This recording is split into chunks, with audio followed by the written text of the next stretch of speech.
Mike, Daniel, and myself. Okay.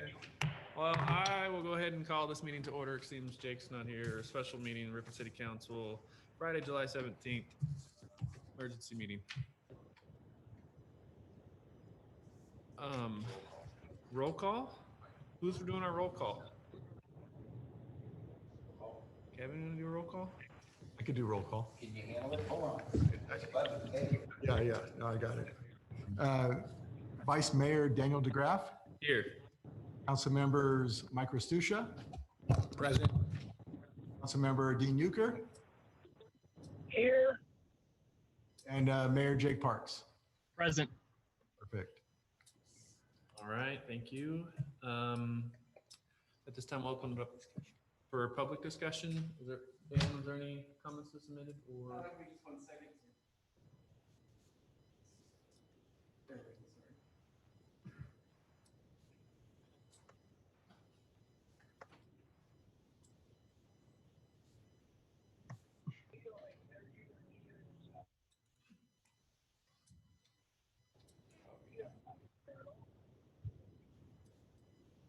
Is somebody trying to talk? I can't. It sounds like somebody's trying to talk, but I can't hear anybody. He's got somebody in the background. Oh.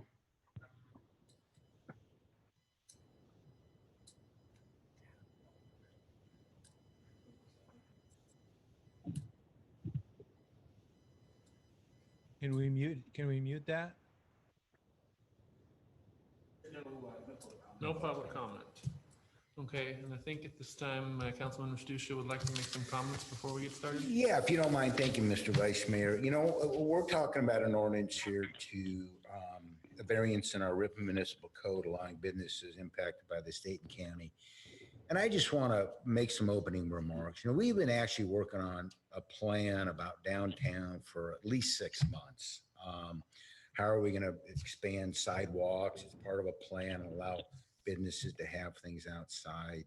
A lot of details to go along with that. Then we get the onset of COVID, and I want to compliment Councilman Zuber for bringing to our attention the GRAP program to get over the hurdle for some of our businesses. And then we thought it was going to open up. It opened up. We thought that was kind of on the back burner, us needing to do anything else again. But I'd like to say, you know, the city did team up with the chamber at the first shutdown to put a pause in, but to put a pause in the plan of opening since things were starting to open up from the governor. I really appreciate the chamber's partnership with the city and the businesses, since this has been the most proactive and best working relationship with the chamber and the city to move businesses forward. These aren't my words. I've been told this by the businesses in town. When shut down again, Kelly, Kevin, and Ken discussed what to do. All of them took a proactive role to bring us to where we are today. Kelly contacted the businesses. She didn't take a poll of the public. She went out and actually talked to the people providing the service. They did not want the street shut down, and there was questioning whether or not they would be able to provide services with the overtime and things like that. And hopefully she has some input as we go along with this, but I just want to thank all the team members, Ken, Chief, I didn't mention you earlier, Kevin, and Kelly and her staff for really putting something together that hopefully benefits the public and the businesses in a short period of time that we never thought we'd be back into. So I just want to thank everybody for doing that. I think it's the right thing to do. So with that said, sorry.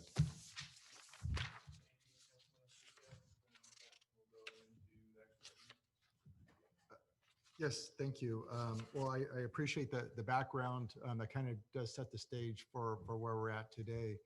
Obviously, with the order that came from the governor on July 13th, it raised a lot of questions of how can some of these businesses that have an ability to operate outside, how can they do it?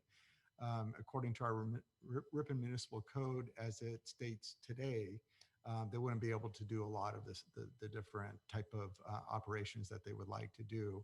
So like Councilmember Restucia said, we've been talking with some of the businesses downtown. We've been talking with the chamber, just trying to figure out how do you move forward from here.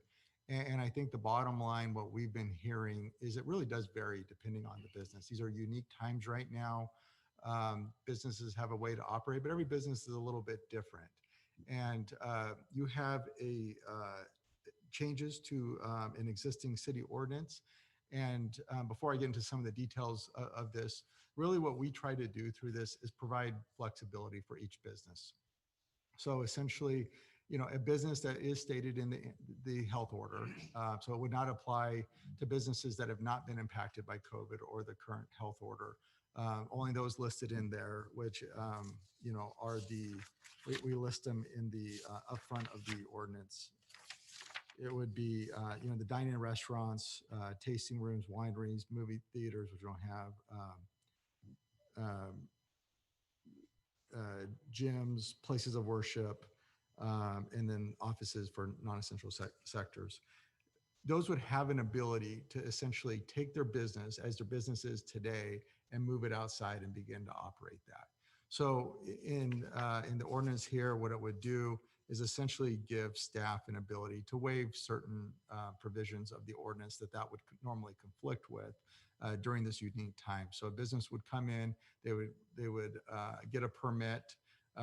We do have in here that staff would not be able to waive any sort of state or federal requirements as they sit today.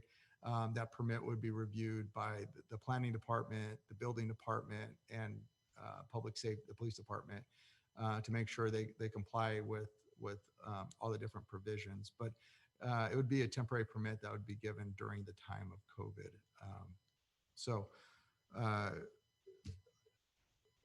Myself, Ken, Ed, and Tom all spent time into this. Tom or Ken or Ed, is there anything else you guys would like to add? No, just really quick. I mean, the idea is to work just individually with businesses and work quickly. We want to get something in and back out, probably, hopefully, like same day type of stuff. We're not looking for very super formal application processes, but we do just kind of want to list out what each business wants to do so we can kind of issue a permit. So when this is done, obviously the permits would kind of go away at that point. So trying to be very quick in the way we react to this so we can keep these businesses moving forward. Yeah, any questions or anything we could answer? But does Kelly have access to anything if she would like to say anything, Mr. Vice Mayor? She's on, I see she's on the call. Are you there, Kelly? Can you hear us? Yes, I can hear you. Can you hear me? Anything you want to add? I mean, if you don't mind me asking. I just want to say I really appreciate your willingness to work on this quickly and to develop a multi-pronged approach, because like you said, it became very apparent when we talked to the businesses that they don't all want the same thing and they need help in a variety of different ways. So I do really appreciate that and the expedited approach and the time that you've taken on this. And I just hope to see them thriving soon. They're all trying. So yeah, I do appreciate this and the creativity. The one thing I would add too is in our existing code, during times like this of disaster, there is a disaster council that is established by our code. So that would include the mayor, myself. In this instance here, it would also include Ken Zeidervart and Ed Armandi. So as questions come up through this permitting process, again, like Ken said, to make sure we're being responsive and getting responses back to businesses as quickly as possible, we're proposing to use that disaster council to help make decisions when needed. Or if there's a business that wants to appeal a decision for whatever reason, it would go to the disaster council to consider that. Can the delegation from the mayor to be to another council member in case the mayor, whoever it happens to be at the time, because this will continue, I think, but in case they're not available or something like that, the vice mayor can step in or something like that? Does that allow for that provision? I would guess so. Tom, do you have a different take on that? You're muted, Tom. There we go. Let me unmute. There we go. No, I think that's right. I think the mayor would be able to designate a person to take his or her place in the event that he or she was not available. Okay, good. Thank you. So I'll make one last comment. I really honestly appreciate you guys being proactive. You know, that's what's nice about a small town. That's what's nice about being flexible and proactive. You know, you always wish you could be more proactive and faster. Well, you just can't be. I mean, I think we are taking, because of you all in the chamber, are taking a really quick look at this thing to get things done. Again, the plan's been in place for a long time, but now we need to use it. So I really appreciate that. Appreciate Ken's comment about we're going to turn this thing around as fast as we can to make sure people are safe. And then, you know, all the, you know, again, not everybody in town wants it to happen. I mean, it sounds like everybody does, but not everybody in town does. Not everybody in town wants things on the sidewalk. Businesses don't want streets shut down.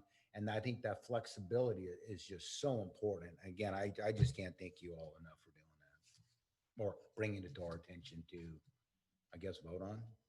Yeah. No, and just to kind of build off of Mike's comments there, I think it's great that we've been able to work with the chamber, and I think this flexibility is going to be needed into the future.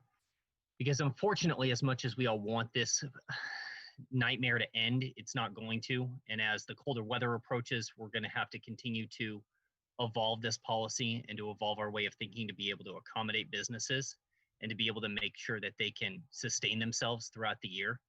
So I think this is the best approach, as opposed to, you know, just handing out $3,000 checks every, you know, 3 months, 4 months. I don't think the businesses want that. I think the businesses would prefer to be self-sustaining, as opposed to continually turning around with their hand open to the government to make sure that they can survive. So that's just the one thing that I would ask, is that we just continually have an open mind on this. And I think that the city, both the city and the chamber, have done that, and I think that that's fantastic. Any comments from Dean? Dean, you're on mute. There you go. Yes, I'm trying to say something, but I don't think anybody can hear me. No, we can now. Okay, thank you. I just wanted to know, will this include allowing barbershops, beauty shops, nail shops to also stay open? It would. The only thing is, I think that they have to consider also regulations they have from the state. So we can't supersede those. You know, if the state tells a salon or a nail shop or barber shop that they're able to operate outside, our ordinance would allow them to do that. But we cannot supersede what the state regulations are related to that. I heard was that the licensing boards were not going to allow them to operate like a barbershop outside. So yeah, I heard the same, or they did come out and say the same thing. My understanding was they're trying to get clarification from the governor if that was his intent or not. I think when you read the order, it almost sounds like the intent was for them to be able to operate outside, but I think that's true. Hey, Kev, did they provide any I type think of... the good part about this is, though, is that it gives you the flexibility that if he comes back and says you can.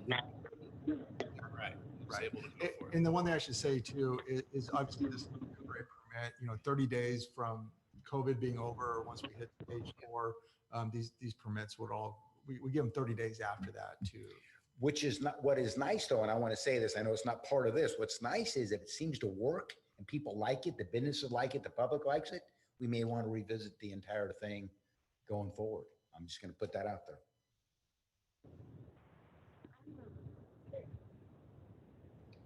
No, Mike, I agree. I agree. I think this is almost kind of a nice trial balloon in that aspect, to see how it works and to see how receptive businesses are to it.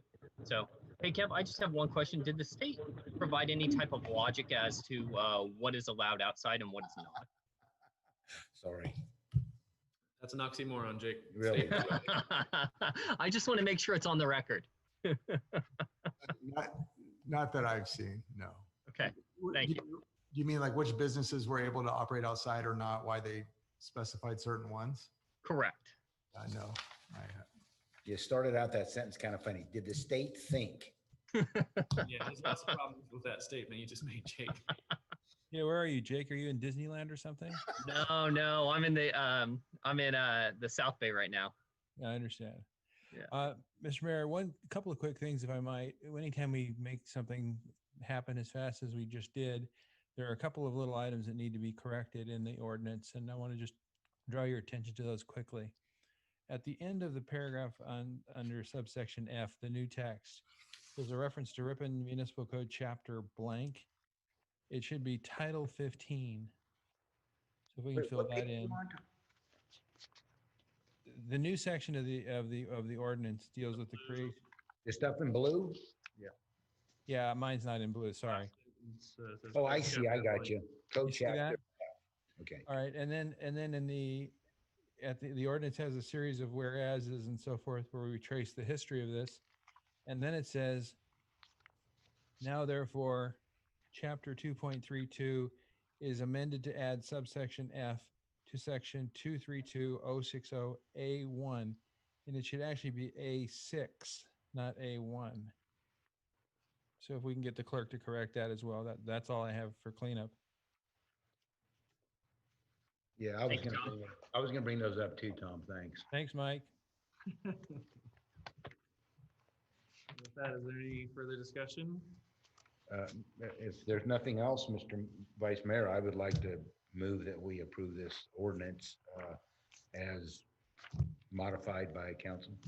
And Tom, with I'll second that. emergency ordinance, this is to introduce and adopt the emergency ordinance. Is that correct? Yeah, this is considered an urgency ordinance, and it is adopted by a 4/5 or better vote. In this case, we have 4 council members, so we need all 4. And it's based on the findings that are laid out in the introduction to the ordinance. Right. And it takes effect immediately. Good. Okay, so with that, we have a motion and a second. Kevin, can you call for we'll do a voice vote individual, or do we just do all in favor? Let's do voice votes individual. Individual, can you call the roll? Mayor Jake Parks, Yes. Vice Mayor Daniel DeGraff, Yes. Councilmember Ristusha, Yes. Councilmember Euchre. Dean? Yes. Perfect. Motion, Yes. Motion passes unanimous. Well, there we go. Well, with that, I think we're done. So thank you, everybody. Yep. Appreciate it. Kelly, thanks for all your work, and we will adjourn. Have a good Thank weekend, you. everybody. Thank you. You guys too. Be safe. Have fun in San Francisco. See you guys.